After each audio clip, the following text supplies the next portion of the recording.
بسم اللہ الرحمن الرحیم. ناظرین السلام علیکم. پروگرام کشمیر میگزین کے ایک نئی ایپیسوڈ کے ساتھ میں ہوں یاسر رحمان. ناظرین, ہندوستان کے حوالے سے اگر ہم بات کریں تو ہندوستان میں جو وہاں پہ لا اینڈ آرڈر کی سچویشن ہے وہ اس قدر مخدوش ہو گئی ہے کہ وہاں پہ جو سلیبریٹیز ہیں اور اس طرح کی جو سیاسی شخصیات ہیں جو کہ بی جے پی کے سیاسی مخالفین بھی ہیں, جس میں ابھی ریسنٹلی ہم نے دیکھا کہ ایک نوجوان سنگر جو کہ کانگریس کی ٹکٹ پہ الیکشن بھی لڑا,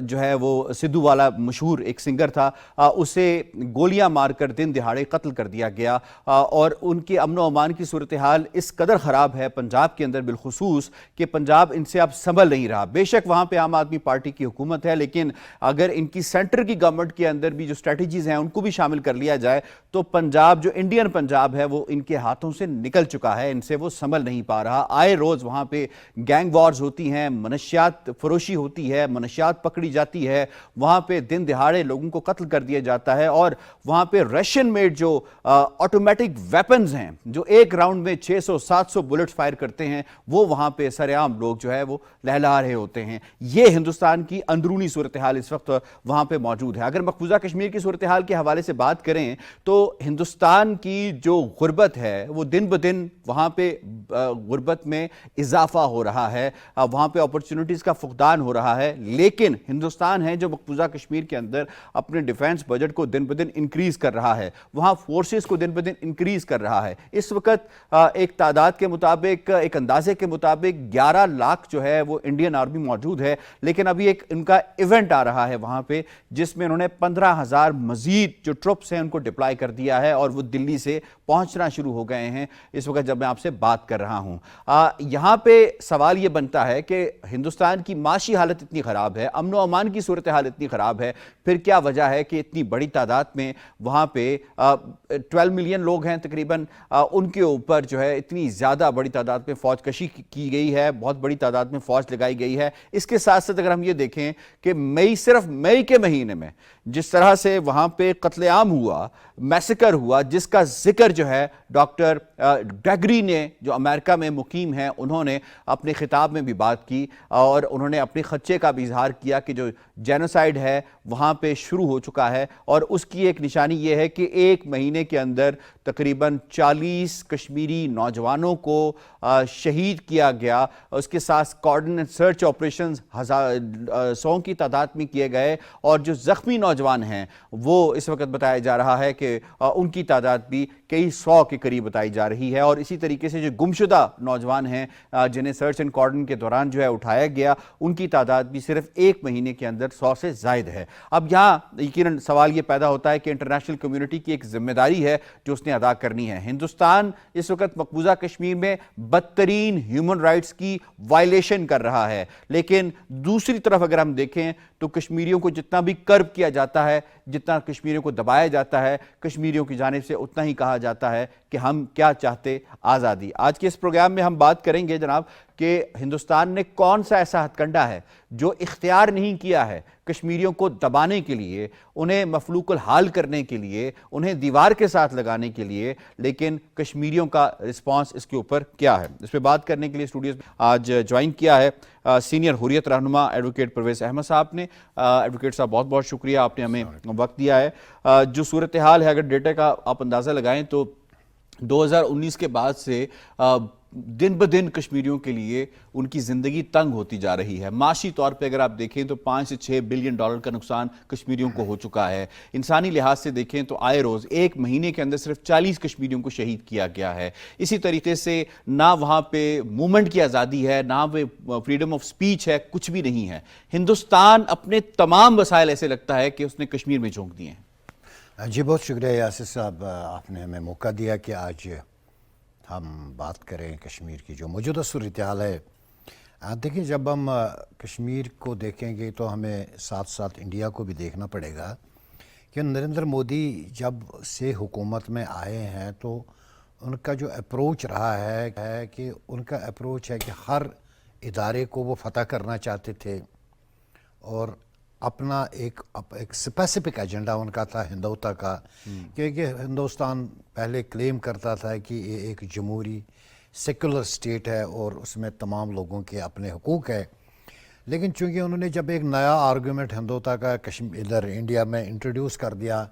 تو اس کے لیے ضروری تھا کہ انہوں نے اپنی ٹوٹل پالیسی شفٹ کرنا پڑا ان کو. انہیں جوڈیشری کے ادارے کو انہوں نے فتح کرنے کی کوشش کی. انڈین آرمی جو نان پولیٹیکل کبھی ہوتی تھی, پھر آپ نے دیکھا بپن راوت جیسے لوگ جب اس میں لگائے گئے تو انہوں نے کوئی اس نے سارے سسٹم کو اپنی کوئی جاگیر بنا کے رکھا. تو اسے ہندوستان میں بہت ساری چیزیں جو ہے جو سینر ایلیمنٹس تھے ہندوستان میں, انہوں نے اس کے خلاف بات شروع کر دی کہ ہندوستان کا بیسک کانسٹیٹیوشن جو ہے, ہندوستان کی جو بنیادیں ہیں وہ تو ایک سیکولر اسٹیٹ کے طور پہ سامنے آئی ہے. اب جو نریندر مودی کا نیا ایجنڈا جو ہے یہ تو ٹوٹل اس کے خلاف ہے. ٹھیک ہے, اس سارے کو اب چونکہ کور اپ کرنے کے لیے کوئی تو سلوگن تھا نا جس کو آگے چلانا تھا, تو وہ ایک سمپل سا ہے, وہ ہے کشمیر. کیونکہ کشمیر ایک ایسا خطہ ہے جہاں پہ وہ جتنے لوگوں کو مارتا ہے, جتنے انسانوں کا وہ خون بہاتا ہے, اس سے وہ اپنی اس ہندوتا کی جو اس کی آئیڈیالوجی ہے اور اس کے جو لوگ ہیں, جو اس کی کانسٹیچوئنسی ہے, اس کو وہ سیٹسفائی کرتا ہے. کیونکہ کشمیر میں جو بھی بندہ جاتا ہے, چاہے وہ بھارتی فوجی ہو, چاہے وہ کوئی بیوروکریٹ ہو, اس کو پہلے ایم او یو کے آفس میں ان کا جو منسٹری آف جو ان کی ہے اپنی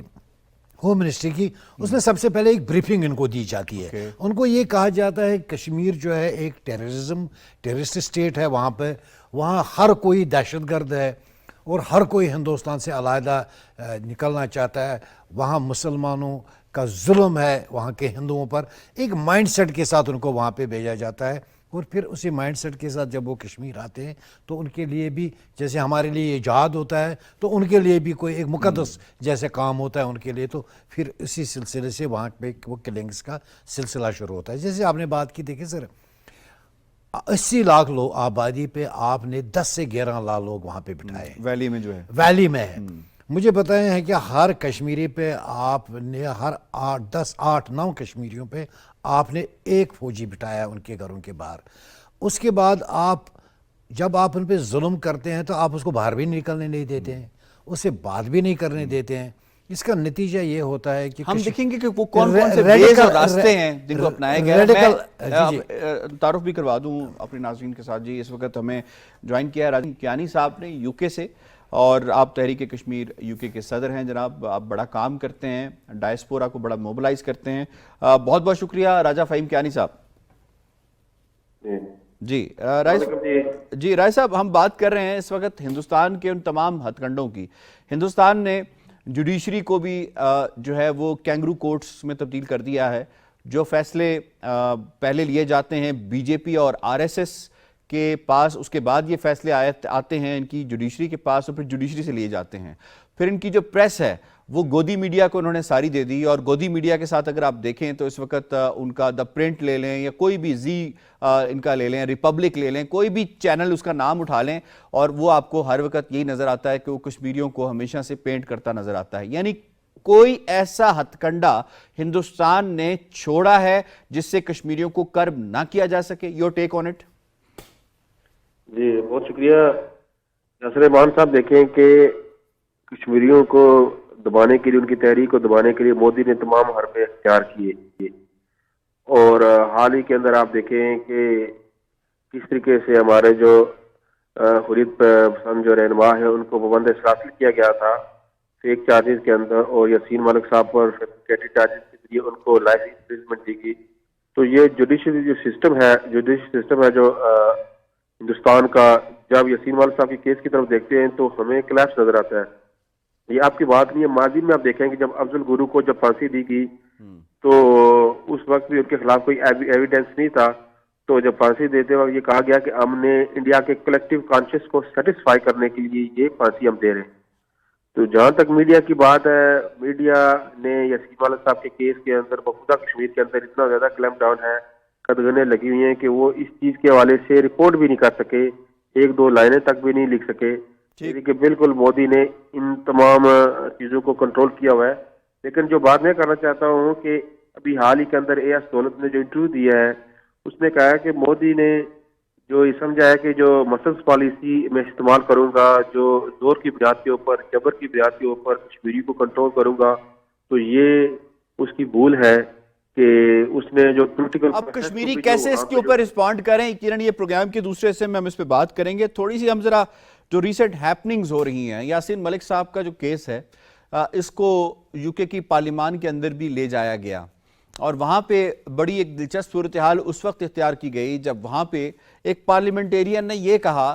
کہ کیونکہ یہ ہندوستان کے قوانین کے مطابق یہ فیصلہ لیا جا رہا ہے، ہندوستان کے قوانین کا اطلاق کیا جا رہا ہے، تو اس لیے ہم ہندوستان کی قوانین کا احترام کرتے ہیں۔ وہ گریٹ بریٹن،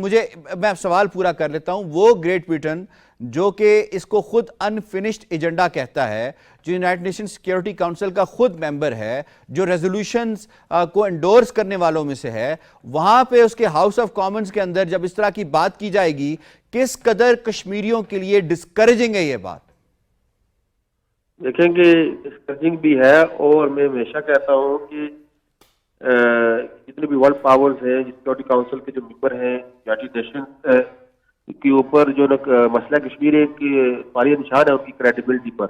اگر اس طرح کے جوابات دیں گے تو ان کا جو ایک کلیم ہے being as a human rights champion کے، وہ کلیم پھر ختم ہو جاتا ہے کہ انڈیا کس طریقے سے انڈیا کا لو وہاں پہ امپلیمنٹ ہو سکتا ہے۔ انڈیا کی جو ملٹری آکوپیشن ہے کولونائزیشن کے اندر ٹرن ہو چکی ہے 5 اگست 2019 کے بعد، اور یہ ایک ریجن ایک ڈسپیوٹڈ ریجن ہے، اور انڈیا کا جو جوڈیشل سسٹم ہے وہ آپ کے سامنے موجود ہے، وہ کس طریقے سے ملٹری رجیم کا ایک پپٹ بنا ہوا ہے کہ جس طرح وہاں ملٹری اس کو کہتی ہے، جو آکوپیشن ملٹری ہے انڈیا کی جو اس کو کہتی ہے، وہ اس کی پالیسی کو جو ٹو کرتا ہے۔ فہیم کیانی صاحب میرے ساتھ ہی رہے گا، میں اسی نقطے کو ایڈوکیٹ پرویز صاحب کے پاس لے کے چلتا ہوں۔ ایڈوکیٹ صاحب، بینگ کشمیری آپ کتنے مایوس ہوئے جب آپ کو یو کے کی ہاؤس آف کامن سے اس طرح کی بات سننے کو ملی جو یہ کہتے ہیں کہ جی ہم ہیومن رائٹس کے بڑے چیمپئن ہیں، لیکن when it comes to Kashmiris are they lesser blood? نہیں دیکھیں جی، جو یاسین ملک صاحب کا ٹرائل ہے نا، دیکھیں ان کیمرہ آپ ٹرائل کرتے ہیں، یہ کامن سینس ہے، ایک عام بندے سے بھی پوچھیں آپ اس ٹرائل کو کمپیریزن کریں نا، جب مہاتما گاندھی کا ٹرائل ہو رہا تھا انگریزوں کے دور میں، تو اس وقت جب سیڈیشن کے قانون کے تحت ان کو سزا دی گئی تھی، اور کچھ قانون ایسے بھی ہیں جو انلافل ایکٹیویٹیز ایکٹ میں آتے ہیں، تو جب ہندوستان آزاد ہوا تو مہاتما گاندھی جواہر لال نہرو آن ریکارڈ ہے کہ یہ ایسے قوانین ہے جن کو ہم آزادی کے بعد ختم کر دیں گے، بلکہ ختم نہیں کیا آپ نے، انہی قوانین کا اطلاق آج مقبوضہ کشمیر پہ کیا۔ آپ مجھے بتائیں فری اینڈ فیئر ٹرائل جو ہے یہ ایک کانسٹیٹیوشنل رائٹ بھی ہے اور ہیومن رائٹ بھی ہے۔ پہلے تو جو ہندوستان کا قانون ہے وہ اس کا اطلاق کشمیر پہ کیسے ہوتا ہے؟ میں بات کرنا چاہتا ہوں، دیکھیں جب ہم یاسین ملک کی بات کرتے ہیں نا، دیکھیں دو چیزیں جو ضروری یہاں پہ ایک ہوتا ہے گلٹی، دوسرا ہوتا ہے ناٹ گلٹی۔ آپ جب اس سے پوچھتے ہیں کہ کیا جو آپ پہ الزامات ہے آپ ان کو قبول کرتے ہیں، فرد جرم جب عائد کی جاتی ہے، فرد آپ قبول کرتے ہیں، یا وہ کہے گا قبول کیا، یا اس کو قبول نہیں کرتے وہ انکار کرے گا۔ دیکھیے کہ یاسین ملک نے نہ ان کو قبول کیا نہ انکار کیا، بلکہ انہوں نے یہ کہا میں اس ٹرائل کو نہیں چلانا چاہتا ہوں، کیونکہ اس کے پیچھے نتائج تھے، اس کو ہندوستان کی عدلیہ کا بڑا تجربہ ہے، کیونکہ ان کو پتہ ہے ان کیمرہ ٹرائل ہوتی ہے، جو ان کے پاس وٹنسز ہے اپنی کریٹ کیے ہوئے گواہ ہے، اس کو کوئی مانیٹر نہیں اس ٹرائل کو کر رہا ہے۔ ہندوستان کی عدالتیں کینگرو کورٹس ہیں، جو فیصلے بی جے پی کے ہیڈ کوارٹر سے آتے ہیں لکھے ہوئے، ان کو امپلیمنٹ وہاں پہ کیا جاتا ہے۔ دوسری بات یہ ہے کہ اس میں 8 سے 10 ملزم انہی کیسوں میں، آپ ایک ملزم کو علیحدہ کر کے سزا نہیں دے سکتے ہیں۔ کل اس میں شبیر شاہ صاحب ہے، اس میں ہمارے کل اگر یہ ثابت ہو جاتا ہے کہ یہ 8 ملزم ہے، یہ بے گناہ ہے جی، ان پہ جرم ثابت نہیں ہو، پھر جو یاسین ملک صاحب کو آپ نے سزا دی ہے اس کا کیا آپ کریں گے؟ تو اس وقت کانٹراڈکٹ کرے گا۔ اٹ شوڈ ہیو بین، اس کو انہوں نے اب ذرا کینگرو کورٹس پہ آ جائیں، جو کہ ہندوستانی جو نظام انصاف ہے اس نے کس حد تک ڈیٹیریٹ کیا ہے over the passage of time, especially B J P کے ٹائم۔ دیکھیں سر، میں آپ کو بتاؤں، اگر ہندوستان بلیو کرتا ہے سپیڈی ٹرائل پر کہ ہم نے جی فری، فیئر اینڈ سپیڈی، مجھے بتایا آرٹیکل 370 کا جو ایبریگیشن ہے یہ ہندوستان کے سپریم کورٹ میں 5 اگست سے پینڈنگ ہے، 3 سال ہو گئے اس پہ ان کو جلدی نہیں ہے ججمنٹ دینے کی۔ پیلٹ وکٹمز جو جن پہ انہوں نے گولیاں چلائی ہے اس پہ جناب آج تک انہوں نے کوئی ہیئرنگ نہیں کی ہے۔ آپ کا جو یہ قانون ہے، آپ دوسری اسٹیٹوں میں armed forces special power act کو کہتے ہیں، یہ الٹرا وائرس ٹو کانسٹیٹیوشن ہے، کشمیر میں آپ کو یہ نظر نہیں آ رہا ہے۔ جو پی ایس سی کے کورٹس ہیں، آپ نے ودن 60 ڈیز آپ نے کیسوں کا فیصلہ کرنا ہے، آپ لمبی ایڈجرنمنٹس لیتے ہیں، 3 4 سال کے لیے لوگوں کو ڈیٹین کرتے ہیں۔ تو ہم مجھے بتائیں کہ ہم کیسے تصور کریں کہ یہ عدالتیں ہمیں انصاف دیتی ہے؟ ایون دین اگر کبھی جج فیصلہ بھی دیتا ہے کسی کے حق میں، کسی پبلک سیفٹی ایکٹ میں کوئی آرڈر کوش ہو جاتا ہے، تو جب ایگزیکٹو کے پاس وہ جاتا ہے وہ اس کو امپلیمنٹ نہیں کرتا ہے، بلکہ بندہ جب باہر جاتا ہے کسی دوسرے جرم میں اٹھا کے واپس ڈال دیتے ہیں۔ آپ کے پاس آصف سلطان کا کیس ہے جو ہمارا جرنلسٹ ہے، اس کا کوش ہوا ہے پبلک سیفٹی ایکٹ، ہاں جب اس کو پبلک سیفٹی ایکٹ میں آپ نے اس کو جو بیل دے دی کورٹ نے کہ کوش ہوا، باہر نکال کے آپ اب اس کو کہتے ہیں کہ جی اس کا کانٹیکٹ جو تھا کسی مجاہد کے ساتھ تھا، یعنی کہ جب آپ نے 3-4 سال پہلے اس کا چارج شیٹ ڈالا تھا اس وقت یہ نہیں تھا یہ کانٹیکٹ، لیکن آج آپ نے اس کو پھر گرفتار کرنا جیل کے اندر آپ نے، تو بات یہ ہے کہ دیکھیں ہندوستان کی عدالتوں سے کوئی انصاف کی گنجائش نہیں ہے۔ دیکھیں مجھے بتائیں کشمیر میں جو ججز ہیں وہ میکسیمم ججز باہر سے انہوں نے بٹھا کے رکھے ہیں، وہ بائسڈ ہے، ان سے کوئی انصاف کی توقع، مطلب ایک وکیل صاحب کو ایک جج صاحب ایک کیس میں کہتے ہیں کہ اگر آپ نے یہ کہا کہ یہ ڈسپیوٹڈ ٹیریٹری ہے، اگر آپ نے یہ کہا کہ ہم قابض ہیں تو there will be action against you, تو وہاں کا وکیل کیسے بحث کرے؟ وہ بالکل ٹھیک ہے۔ کمنگ بیک ٹو یو راجہ فہیم کیانی صاحب، اگر ہم انٹرنیشنل کمیونٹی کے ریسنٹ رسپانس کو گیج کریں تو ہمیں بڑی مایوسی نظر آتی ہے، اور ہمیشہ یہ جواب سننے کو ملتا ہے کیونکہ اکنامک ٹائز ہیں، بلینز آف ڈالرز کی ٹریڈ ہے انڈیا کے ساتھ، یورپ کی، یو کے کی اور پھر امریکہ کی بھی، تو اس لیے ہمارے لیے بہتر یہی ہے معاشی استحکام کے لیے کہ ہم ہندوستان کے ان معاملات کے اوپر بات نہ کریں اور انہیں انٹرنل کہہ کے سائٹ پہ ہو جائیں۔ دنیا کے اس موقف کو میں کیا کہوں گا؟ اسے میں جو ہے منافقت کہوں گا، اسے میں مصلحت کہوں گا، اسے میں کیا کہوں گا جو تیزی کے ساتھ ان میں پنپتا جا رہا ہے؟ دیکھیں کہ مصلحت بھی کہیں منافقت، جو بھی آپ کو مناسب لفظ ملتا ہے آپ یوز کریں، کیونکہ جب دوسرے ممالک کی بات آتی ہے، جب آپ اپنی پالیسیز کو امپلیمنٹ کرتے ہیں، آپ کہتے ہیں کہ human rights all on top priority, لیکن جب انڈیا کی بات آتی ہے تو آپ ٹریڈ کو پریفر کرتے ہیں، آپ فریڈم آف اسپیچ کی تو بہت بات کرتے ہیں، جب میں سارے جو ورلڈ پاور سے فریڈم آف اسپیچ کی بات چلتی ہے، لیکن وہیں پہ مقبوضہ کشمیر کی ہائی کورٹس میں یہ فیصلہ ہوتا ہے ایشیا کی کورٹس میں کہ یہ جو اگر آپ یہ کہیں گے کہ کشمیر پر بھارت نے قبضہ کیا ہوا یہ ڈسپیوٹڈ ریجن نہیں ہے تو یہ جو فریڈم آف اسپیچ میں نہیں آتا یہ غداری میں آئے گا۔ تو اس طریقے سے کہ جو بھارت ایسے قوانین لے کے آ رہا ہے کہ جو اقوام متحدہ کے بنیادی چارٹر کی خلاف ورزی ہے، آپ بھارت کی جوڈیشل سسٹم کو کہتے ہیں کہ انٹرنل سسٹم ہے، وہاں پر 2 درجن سے زائد انٹرنل قانون کے مطابق جو بھی فیصلہ کرا ہم اس میں انٹرویو کرتے، 2 درجن سے زائد جو 370 کی جو پٹیشنز ہے بھارتی کورٹس میں پڑی ہوئی ہے، اب بھارت کی کورٹس وہ سننے کے لیے وہ تیار نہیں ہے۔ اس طریقے سے ہزاروں نوجوان ہمارے پد سلاسل ہے، ان کا کوئی ٹرائل نہیں ہو رہا، ان کو پی ایس ٹی کے تحت گرفتار کیا جاتا ہے، پھر رہا کیا جاتا ہے، جو بھی ان کے والدین یا ان کے ورثہ وہاں پہ جاتے ہیں ان کی سنوائی نہیں ہے۔ تو ایک بہت بڑی جو چارج شیٹ بھارتی کورٹس کے خلاف موجود ہے، اور یہ خود بھارت نے میرے پہلے بھی کہہ چکا ہوں کہ جب اصل گرو کو پھانسی تھی کہا کہ آپ ان کورٹس نے کہا کہ آپ بھارت کے کلیکٹیو کانشیس کو سیٹسفائی کرنے کے لیے ہم نے یہ فیصلہ لیا ہے۔ یہ چیزیں آپ کے سامنے موجود ہیں۔ میں سمجھتا ہوں کہ ان حالات کے اندر جو کشمیری پاکستانی ڈائسپورا ہے اس کو بڑے لیول کے اوپر موبلائزیشن کرنی چاہیے اور ایک اویئرنیس کریٹ کرنی چاہیے، اور اویئرنیس کریٹ کی ہو رہی ہے جس طرح پیلسٹائن کے ایشو میں یقیناً جہاں پر جو حکومتیں ہیں وہ اسرائیل کے ساتھ ہیں، جہاں پر اچھا، آپ نے خالستان کے حوالے سے بات کی، ہندوستان کی اب چھوی کیا بن رہی ہے انٹرنیشنلی؟ جب ایک سنگر سدھو موسے والے کی بات اگر ہم کر لیں، وہ ایک سیاسی کارکن کے طور پہ بھی اب سامنے آ گیا تھا اور اس کو یہ خالستانی بھی کہتے تھے، تو اس کا جو قتل ہے بظاہر جو ہے وہ گینگ وار کا نتیجہ تو نہیں نظر آتا، بلکہ اس کو کہیں خالستانی ہونے کی سزا تو نہیں ملی؟ دیکھیں کہ یہاں پر یہ ہر جگہ ہم سوشل میڈیا پہ دیکھ رہے ہیں کہ جو خالستان کے سپورٹر ہیں وہ کہتے ہیں کہ یہ خالستان کے حق میں بات کر رہا تھا، اس کی وجہ سے اس کو یہ بہت پاپولر ہو چکا تھا، پالیٹکس میں بھی آ رہا تھا، اور مستقبل میں اس کا یہ تھا کہ پنجاب کی پوری پالیٹکس کو آگے لیڈ کرنے والا تھا، تو اس وجہ سے اس کو سائڈ لائن کیا گیا۔ تو یہ جتنے بھی خالستان کے سپورٹر ہیں تو وہ تو برملا یہ چیزیں کہہ رہے ہیں کہ اس خالستان کی ایک بڑی آواز کو انہوں نے بند کر دیا، دبا دیا۔ تو پنجاب جو انڈین پنجاب ہے وہ تو ہندوستان کے اب ہاتھ میں نہیں رہا، اس طرح دیکھا جائے، کہیں ریفرینڈم ہو رہا ہے، کہیں پہ جو ہے وہ خالستانی بات کر رہے ہیں، کہیں انڈین پنجاب کے اندر خود جو ہے وہ لوگ مرنے مارنے کو تیار ہیں، تو اس کا مطلب یہ ان کے ہاتھوں سے تو نکل گیا۔ دیکھیں کہ جو تحریک جو کشمیر سے اٹھی ہے اس نے انڈیا کے اندر تمام جو تحریکیں ہیں جو علیحدگی پسند تحریکیں ان کو ایک حوصلہ دیا ہے کہ کشمیریوں کو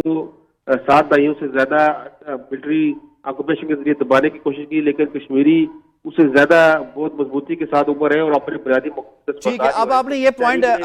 جی رائے صاحب، آپ نے یہ پوائنٹ کی طرف یقیناً بڑا امپورٹنٹ ہے یہ، کیونکہ ٹائم کی کمی ہے، میں آپ کے پاس کوئکلی آتا ہوں۔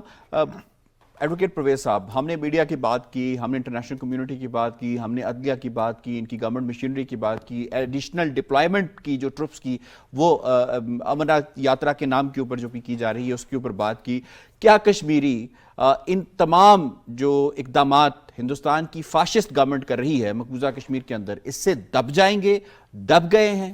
نہیں، اس سے ہمیں کوئی پریشانی نہیں ہے، لیکن ایک کنسرن ہمارے پاس اس وقت جو ہے، کچھ انڈین انٹیلیجنس پچھلے کچھ عرصے سے ہمارے جو پنڈت بھائی ہیں، جس میں ایک خاتون بھی تھی کل، اس کو اور اس سے پہلے ایک پنڈت کو انہوں نے مارا ہے، ان کو گولی مار کر قتل کیا ہے۔ ہمارے لیے یہ لازمی ایک کنسرن ہے کہ ہندوستان کی کوشش ہے کہ کشمیر میں ایک ہندو مسلم فساد پیدا کیا جائے، تو چونکہ وہ جو لوگ وہاں پہ رہتے ہیں وہ صدیوں سے ہمارے پاس ساتھ رہ رہے ہیں، بعض سوائے چند ایک لوگ جو 1992 میں چلے گئے تھے وہاں سے، ہم نے ان کو کئی دفعہ کہا آپ آ جائیں، لیکن یہ جو تھا، یہ جو کمیونل ہارمنی تھی نا، یہ ہمارے لیے باعث تشویش ہے، کیونکہ ہم ان کا خون بھی زمین پہ دیکھتے گرتے ہوئے کمیونل ہارمنی کو افیکٹ کر رہا ہے انڈیا، اور اس میں یہ ہمارا کنسرن ہے کہ انٹرنیشنل کمیونٹی کم سے کم اس پہ اپنا کنسرن شو کرے۔ باقی جو ہے انڈین ریپریشن ہم پچھلے 30-32 سال سے فیس کر رہے ہیں، اس سے کوئی فرق نہیں، تو اس سے کوئی فرق نہیں پڑتا ہے، کیونکہ آزادی کی تحریکوں میں تو ظلم جب ہوتا ہے تو راجہ فہیم کیانی صاحب، یہی نقطہ آپ کی طرف جو آپ پہلے فرما رہے تھے کہ کشمیری جو ہے ان تمام اقدامات سے مروب نہیں ہوں گے، آپ بتائیے کہ اس اور کیا رہ گیا ہے جو کہ کشمیریوں کے اوپر ظلم نہ ڈھایا گیا ہو، تو کشمیریوں کا رسپانس پہلے سے زیادہ انکریز ہوا ہے؟ کیا امپریشن، کیا پرسپشن ہے انٹرنیشنل کمیونٹی میں؟ دیکھیں کہ انٹرنیشنل کمیونٹی کے اندر تو مسئلہ تو اقوام متحدہ کی قراردادوں کے تحت ہم اس کو پرسو بھی کر لے کے بھی چل رہے ہیں۔ میں پہلے جو کہہ رہا تھا کہ انڈیا کے اندر سے آوازیں آ رہی ہیں کہ مودی کشمیر کھو چکا ہے، اور مودی نے جو اکنامک جو اپنے مسلز کے ذریعے اور زور کے ذریعے کشمیریوں کو اپنا غلام بنانے کی کوشش کی ہے، تو بظاہر تو وہ وہاں پر اس کو ایک خاموشی نظر آ رہی ہے، لیکن وہ خاموشی ایک ناراضگی کی صورت کے اندر موجود ہے کہ 100% لوگ اب مودی کی اس پالیسیز کے خلاف ہیں، اور جو مودی کے جو 0.00% جو سپورٹرز بھی تھے محبوبہ مفتی کے ذریعے یا فاروق عبداللہ کے ذریعے، جب انہوں نے ان کو پی ایس اے کے تحت ڈالا تو آج ان کا بھی جو نیریٹو فاروق عبداللہ کا اور محبوبہ مفتی کا دفن ہو چکا ہے کشمیری کے اندر۔ تو یہ چیزیں مودی وہاں کی جو سول سوسائٹی ہے یہ بھی ڈسکس کر رہی ہے کہ اس جو مودی نے جو حربے اختیار کیے ہوئے کشمیریوں کو ان حربوں کے ذریعے غلام نہیں بنایا جا سکتا، اور اس نے جو پولیٹیکل جو پروسیس جو سو کالڈ پولیٹیکل پروسیس ہے اس کو بھی ڈی ریل کر دیا، اور ڈی لیمیٹیشن کے ذریعے تو وہ بالکل مسلمانوں کو سائڈ لائن کر رہا ہے، اور یہ بہت بڑی وہاں پر لوگوں کے اندر ایک بے چینی اور اضطراب کی سچویشن کریٹ کر رہے ہیں جو مودی جو اب وہ جو پالیسیز لے کے آ رہا ہے۔ تو یہ مودی جو مسلمانوں کو سائڈ لائن کرنے کے لیے ڈیموگرافیکل جو ٹیررزم کمٹ کر رہا ہے، اس سے مزید جو انڈیا کے لیے مشکلات وہاں پر پیدا ہوگی، یہ میں نہیں کہہ رہا بلکہ وہاں سول سوسائٹی کہہ رہے ہیں، وہاں کے فارمر رانک ہیڈ اے ایس دولت نے اپنے انٹرویو میں بھی کہا ہے۔ تو میں سمجھتا ہوں کہ کشمیر اس وقت پورے قوت کے ساتھ وہاں پر ایک تحریک برپا ہے جنہوں نے مودی کی۔ ٹھیک ہے، راجہ فہیم کیانی صاحب، آئی ہیو ٹو وائنڈ اپ جی، بہت شکریہ آپ کا، ایڈوکیٹ پرویز احمد صاحب آپ کا بہت بہت شکریہ۔ یقیناً ہندوستان تمام حربے استعمال کر کے دیکھ لیے، وہ تمام حربے جو اسرائیل پہلے استعمال کر چکا ہے فلسطین کے اوپر ایز این ایکسپیریمنٹ، اب ہندوستان وہ تمام حربے کشمیر میں استعمال کر رہا ہے، لیکن ریزلٹ وہی نکل رہا ہے کہ کشمیری ہر بار باہر نکلتے ہیں، کشمیری ہر بار یہی کہتے ہیں ہم کیا چاہتے ہیں آزادی، اور اس سے وہ پیچھے نہیں ہٹیں گے آخری کشمیری تک۔ پروگرام کشمیر میگزین سے اتنا ہی، یاسر رحمان کو جی دے اجازت، اللہ نگہبان۔